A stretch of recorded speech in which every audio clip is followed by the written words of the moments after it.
What I saw that night shattered every boundary I believed I would never cross. Sharing a room with my stepson during what was supposed to be a peaceful family getaway became the moment everything changed. In the dim glow of that cabin, secrets buried for years began to surface, and the line between right and wrong blurred in ways I could never have imagined. Levi and I were the picture of stability, or so it seemed. Our marriage, once filled with passion and dreams, had turned into a quiet partnership more akin to a business arrangement. Levi, ever the pragmatic one, maintained appearances, insisting on family vacations and dinners to project the image of a perfect home. But beneath the surface, our bond was fractured, a far cry from the love story we once believed in. Alexander, his son from his first marriage, was a puzzle I never managed to solve.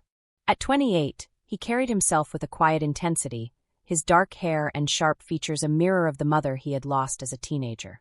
Though I had tried to connect with him over the years, he remained distant, polite but guarded, as if he were determined to keep me at arm's length.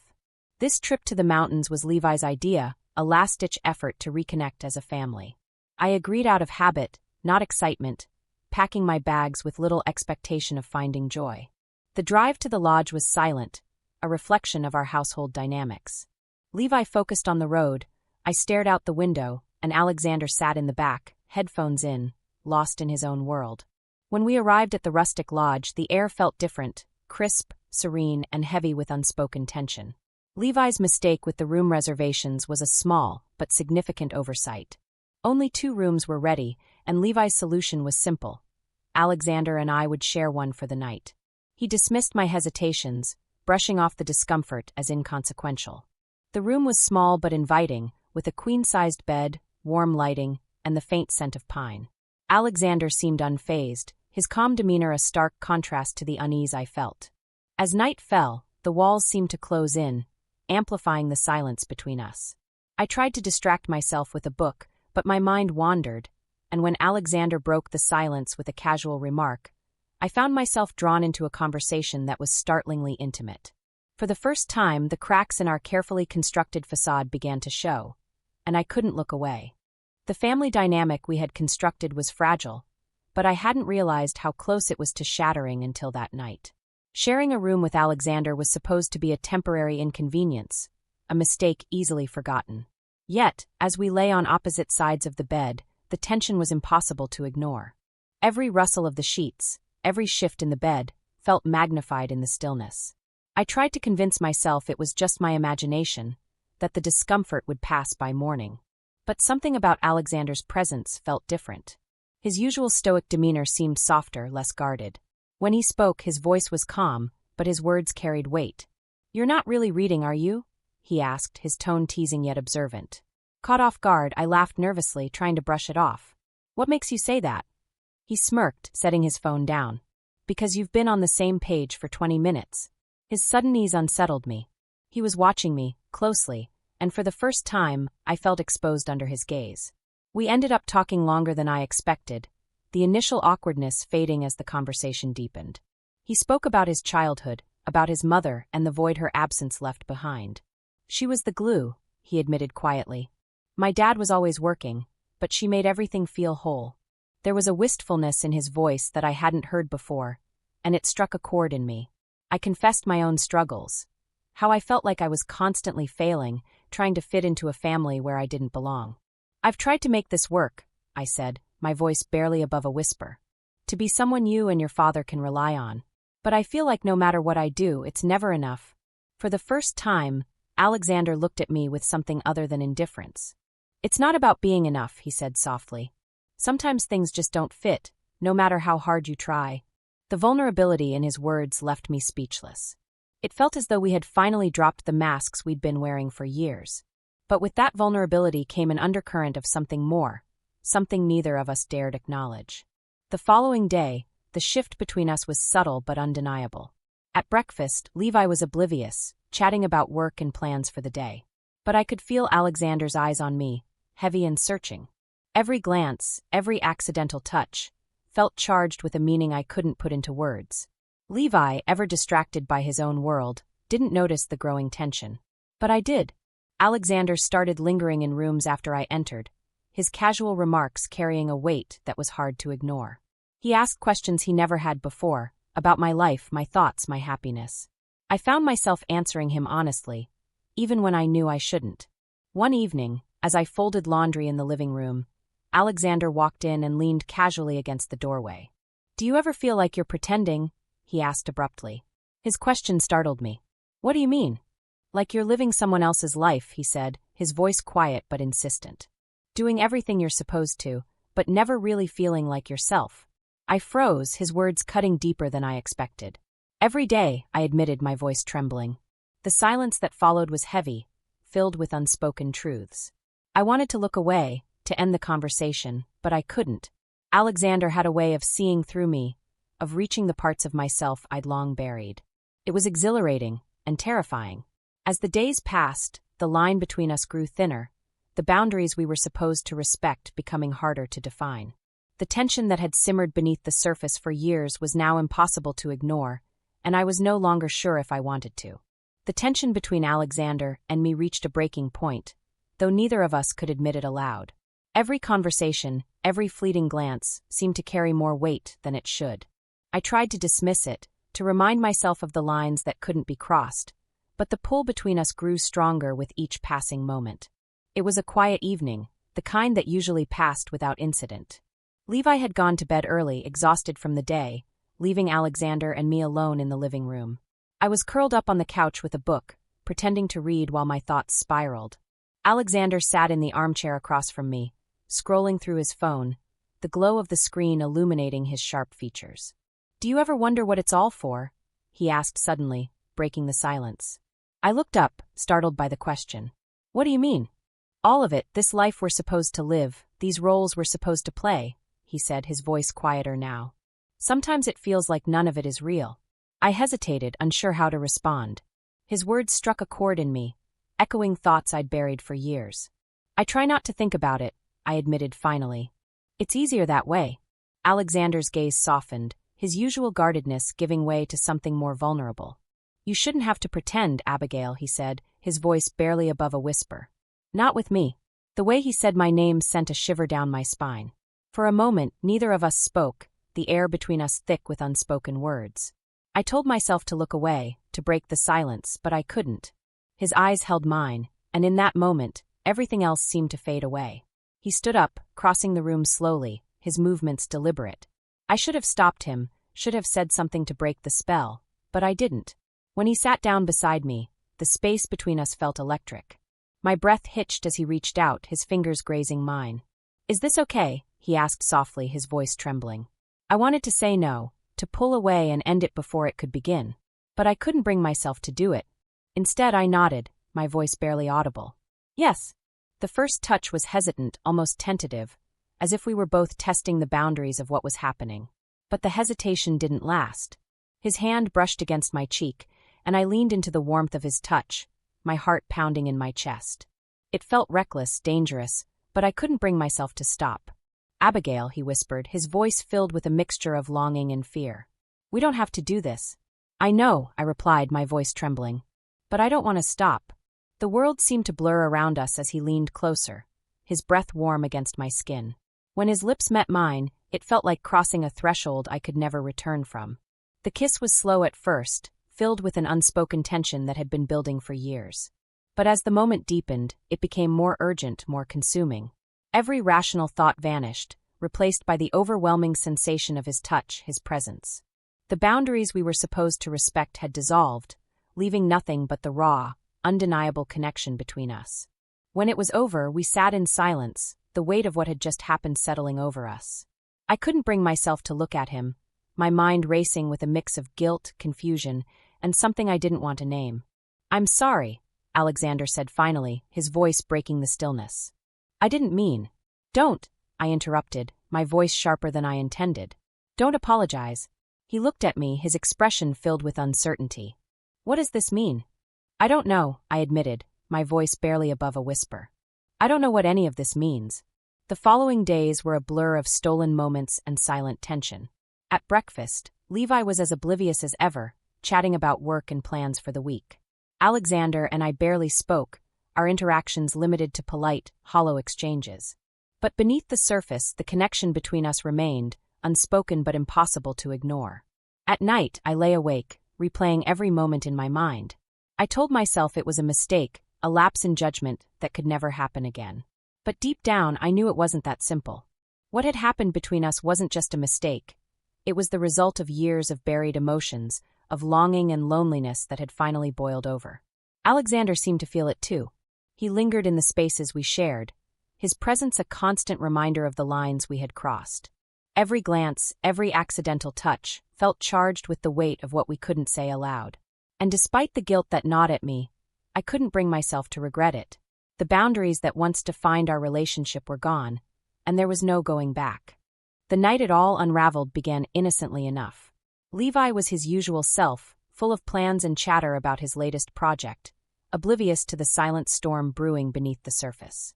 Alexander and I exchanged polite nods and brief smiles over dinner, pretending as though the fragile thread that held our family together wasn't about to snap. But even as we went through the motions, I could feel the weight of the past days pressing down on me, suffocating in its intensity. Later that evening, Levi announced he was heading to bed early. "Long day tomorrow," he said with a yawn, kissing me absent-mindedly on the cheek. Alexander and I were left alone in the dimly lit living room, the air between us heavy with unspoken tension. I busied myself tidying the coffee table, hoping the silence would pass unnoticed. But Alexander's voice broke through the stillness. "We can't keep pretending, Abigail," he said quietly, his words hanging in the air like a challenge. I froze, my hands trembling as I fumbled with the stack of magazines. "What are you talking about?" I asked, though I knew exactly what he meant. He stood and crossed the room, stopping just a few feet from where I stood. His gaze was steady, his expression a mixture of frustration and longing. "You know what I'm talking about. This thing between us, it's not going away." My heart raced as I glanced toward the stairs, half expecting Levi to come back down. "Keep your voice down," I hissed, panic creeping into my tone. "He's right upstairs." "And yet you're still here," Alexander countered, his voice softer but no less intense. "You could have left the room, avoided me, but you didn't." I shook my head, trying to summon the resolve to end this once and for all. "This is wrong," I whispered. "You know that." "Wrong," he repeated, his tone tinged with bitterness. "Do you even hear yourself? We've been living a lie for years, all of us. I'm just the only one willing to admit it." Before I could respond, the sound of footsteps on the stairs sent a jolt of fear through me.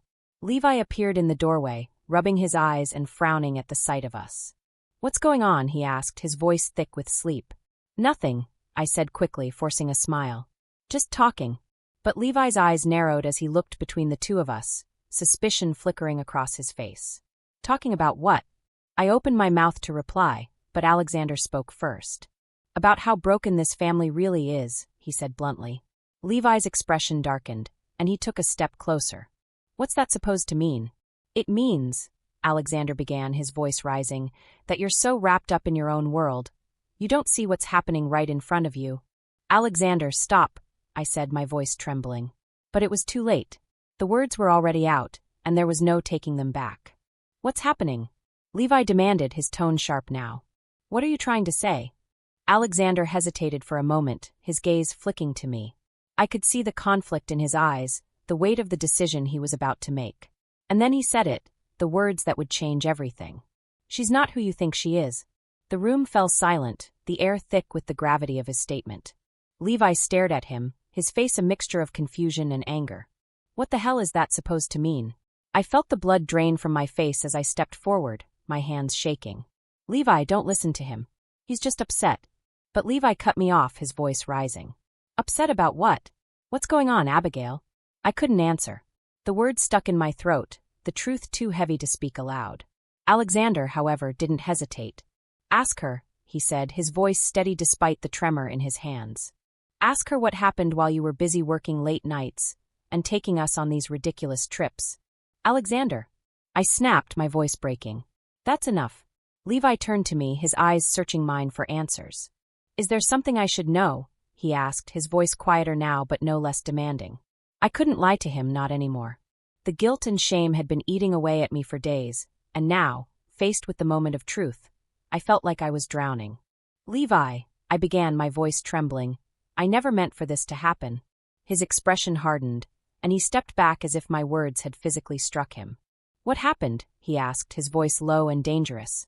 I couldn't bring myself to say it, to admit what I had done. But Alexander didn't wait for me to speak. He began, but Levi cut him off with a shout. Don't, he said, his voice shaking with anger. Don't you dare say it. But the damage was already done. The unspoken truth hung in the air, undeniable and inescapable. Levi's face twisted in disbelief, his hands clenched into fists at his sides.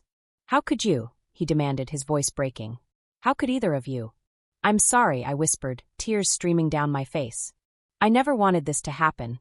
You never wanted this to happen? Levi repeated, his voice rising. That's your excuse?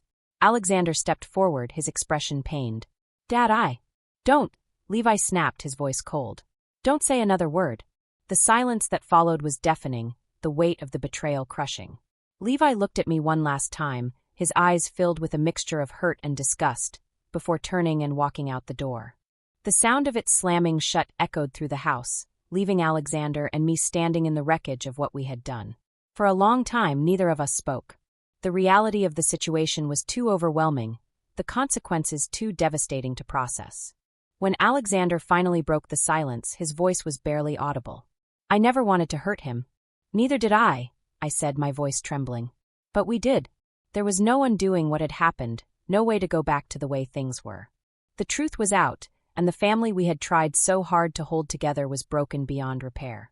The house was quiet after Levi left, but the silence wasn't peaceful. It was heavy, oppressive, and filled with the weight of everything that had just happened.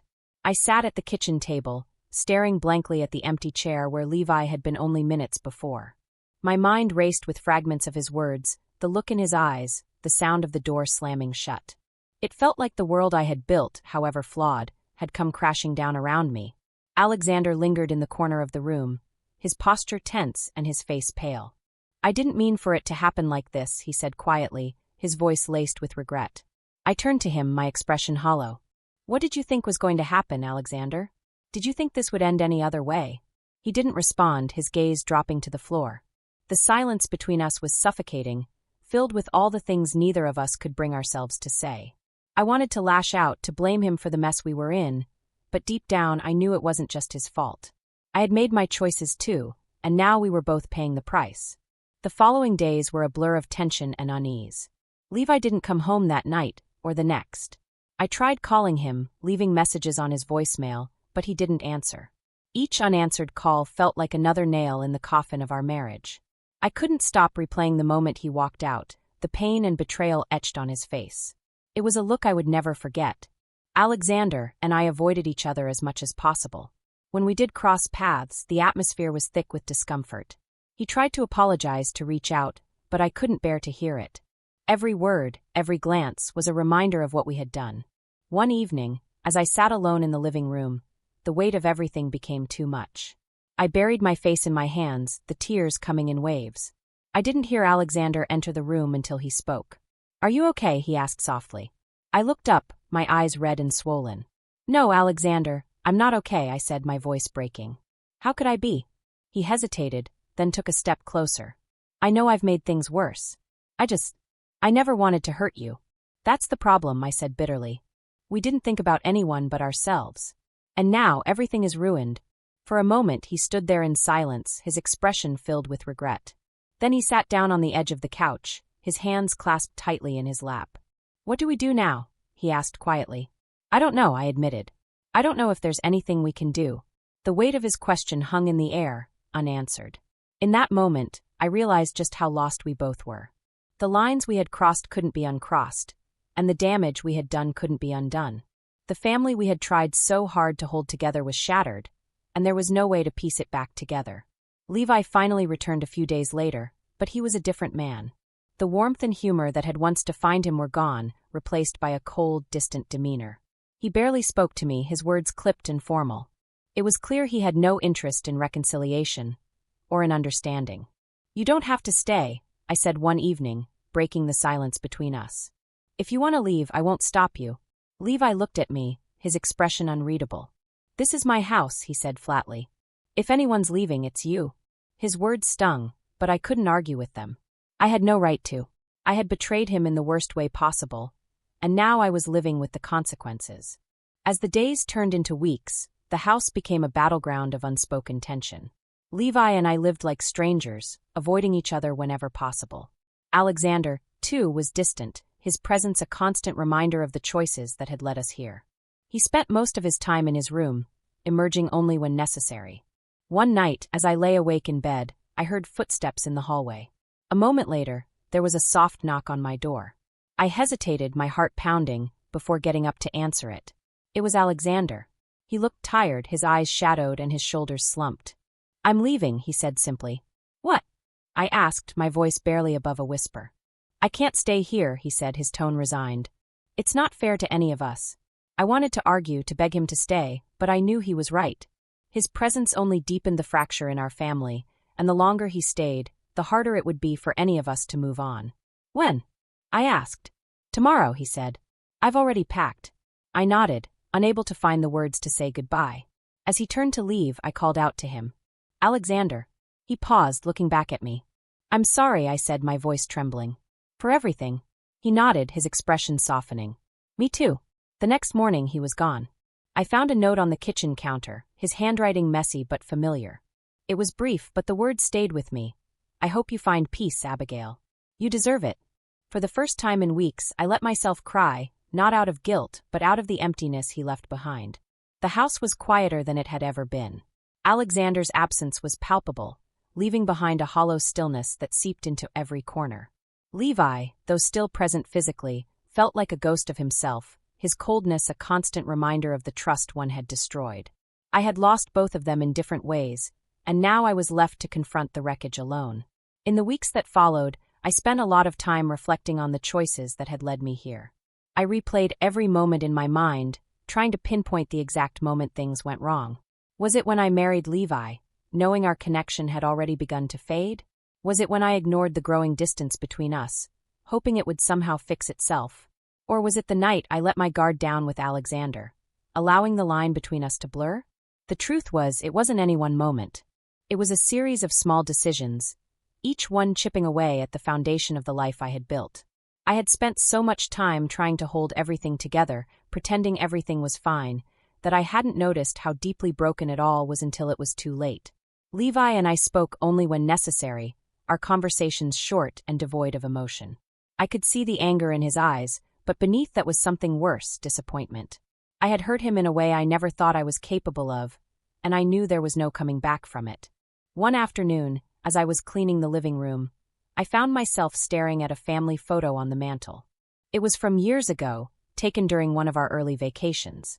Levi's smile was genuine, his arm draped around my shoulders, and Alexander stood beside us, his expression distant but not yet cold. We looked like a family, a happy, united family. But now I realized it was just a facade, a moment frozen in time that didn't reflect the reality of who we were. I thought about Alexander often, wondering where he was, and if he had found the peace he was searching for. His note still sat in the drawer of my nightstand, and sometimes I would take it out and read it, tracing the messy handwriting with my fingers. "I hope you find peace, Abigail. You deserve it." But did I? That question haunted me. Did I deserve peace after everything I had done? After all the pain I had caused? For a long time, I didn't think so. But slowly, I began to realize that punishing myself wouldn't change the past. It wouldn't fix what was broken or bring back the people I had lost. The only thing I could do was try to learn from it to become someone better, not for Levi or Alexander, but for myself. One evening, as the sun set behind the hills, Levi walked into the kitchen where I was preparing dinner. He leaned against the counter, watching me silently for a moment before speaking. "I'm filing for divorce," he said, his tone matter-of-fact. I nodded, my hands stilling over the cutting board. "I understand." He looked at me, his expression softening just slightly. "I don't hate you, Abigail. I want you to know that." The words hit me harder than I expected, and I felt tears well up in my eyes. "Thank you," I whispered, my voice trembling. "But I can't do this anymore," he continued. "We've both made mistakes, and it's time to move on." "I know," I said, my throat tightening. "I'm sorry, Levi. For everything." He nodded, then turned and walked out of the room, leaving me alone once again. But this time, the emptiness felt different. It wasn't just loss. It was also a chance to start over, to rebuild my life from the ground up. In the months that followed, I focused on healing. I started therapy, taking the time to understand the patterns and insecurities that had led me to where I was. I reconnected with old friends, people I had distanced myself from during my marriage, and slowly began to find pieces of myself I had forgotten. I never heard from Alexander again. Part of me hoped I would, but another part knew it was better this way. He needed to find his own path, just as I needed to find mine. Looking back, I realized that the story of my life wasn't about Levi or Alexander. It was about me. It was about the choices I made, the lessons I learned, and the strength I found in the aftermath of my mistakes. The pain I caused and experienced didn't define me, but it shaped me into someone stronger, someone who understood the importance of honesty, boundaries, and self-respect. As I stood on the porch one evening, watching the sun dip below the horizon, I felt a sense of peace I hadn't known in years. It wasn't perfect, and it didn't erase the past, but it was mine. And for the first time in a long time, that was enough. What would you have done in Abigail's place? Could you forgive her, or was this betrayal too much? Share your thoughts in the comments. I want to hear from you. Don't forget to like this video and subscribe for more gripping stories that challenge the boundaries of relationships and morality. And stay tuned. Our next story will leave you questioning everything you thought you knew about trust and love.